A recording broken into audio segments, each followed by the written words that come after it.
শনিবার মেসিকে দেখতে গিয়েছিলেন প্রচুর মানুষ। যুবভারতী ক্রীড়াঙ্গনে বিশৃঙ্খলা, চরম বিশৃঙ্খলা, যে ছবি যুবভারতী ক্রীড়াঙ্গনে এর আগে কোনো দিন দেখা যায়নি। নজিরবিহীন ঘটনা কিভাবে ঘটলো তা জানতে 3 সদস্যের একটি কমিশন তৈরি করে সরকার। সেই কমিশনের মাথায় রয়েছেন অবসরপ্রাপ্ত বিচারপতি অসীম কুমার রায়।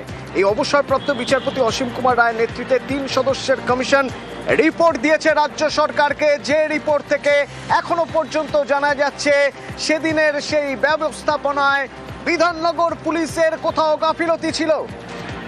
কেন এই প্রশ্ন উঠছে তার কারণ তাদের কাছ থেকে রিপোর্ট চেয়ে পাঠানো হচ্ছে। আমার সঙ্গে বিশ্বজিৎ রয়েছেন সরাসরি। বিশ্বজিৎ, এই রিপোর্টের ব্যাপারে কি জানতে পারছি আমরা?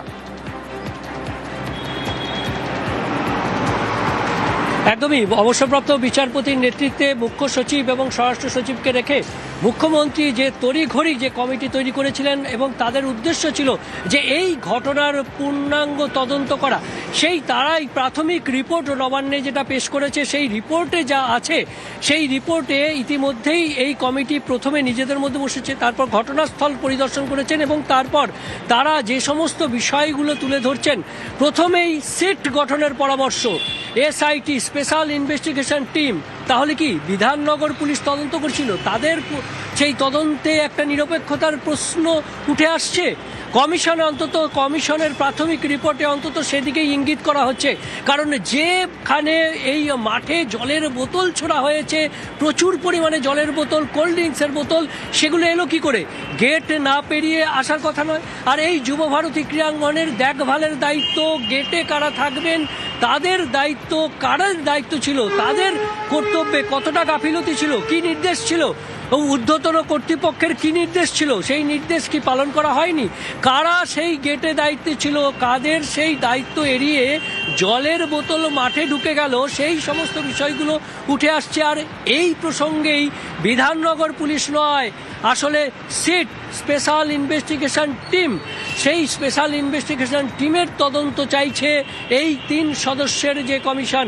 এবং তাদের আরও একটা প্রশ্ন, মাঠে সেদিন জটলা হয়েছিল যে কারণে মেসিকে কার্যত দেখা যায়নি বলে অভিযোগ, এবং সেই অভিযোগের সারবত্তা, সেই অভিযোগ সত্যিই মাঠে কতজন ছিলেন, কাদের দেখার দায়িত্ব ছিল, যেই মাঠে কারা কারা ঢুকবেন, একজন এই ধরনের আন্তর্জাতিক মানের ভিআইপি, তাকে ঘিরে কতজন থাকতে পারে এবং তাদের নির্দিষ্ট নাম নির্দিষ্টভাবে তাদের লিপিবদ্ধ ছিল, এবং সেখানে সেই কারা মাঠে ঢুকবেন কারা ঢুকবেন না এই বিষয়টি দেখার দায়িত্ব কারা ছিল, এবং সেখানে সেই দায়িত্বে গাফিলতি কাদের হয়েছিল।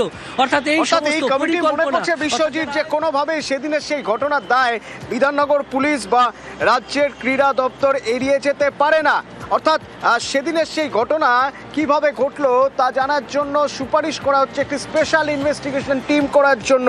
অবসরপ্রাপ্ত বিচারপতি অসীম কুমার রায়ের নেতৃত্বে 3 সদস্যের কমিটির রিপোর্ট। এই রিপোর্ট প্রসঙ্গে অবসরপ্রাপ্ত বিচারপতির বক্তব্য শুনব।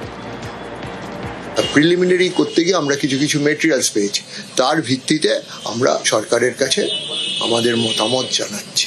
মাঠের মধ্যে দেখলাম অসংখ্য জলের বোতল, প্লাস্টিকের খালি বোতল ছড়িয়ে আছে, ভাঙা চেয়ার পড়ে আছে। আগের দিনই পুলিশ প্রেস করে বলেছিল জলের বোতল নিয়ে যাওয়া যাবে না। জানতে পারলাম যে ওটার মধ্যে নাকি স্টল হয়েছিল স্টেডিয়ামে। এইসব ভিত্তি করে আমরা প্রাথমিকভাবে মনে করছি যে সেদিনকে যারা ওখানে ডিউটিতে ছিল তারাই প্রাথমিকভাবে দায়ী, তাদের রেসপন্সিবিলিটি রুলড আউট করা যাবে না। তাই আমাদের সরকারের কাছে বলেছি যে আপনারা এদের বিরুদ্ধে ডিপার্টমেন্টালি ব্যবস্থা নিন। যেহেতু পুলিশ আর স্পোর্টস ডিপার্টমেন্ট মানে মেইনলি এসেন্সিয়ালি দায়িত্বে ছিল, তাই ওদের যারা সিনিয়র লোক তাদের আমরা বলেছি আমাদের রিপোর্ট দাও, কি অবস্থাতে কি হলো রেকমেন্ড করেছি, সেটা আমরা বলেছি যে এই তদন্ত ভারটা একটা সিট গঠন করে তাদের হাতে তুলে দেওয়া হোক।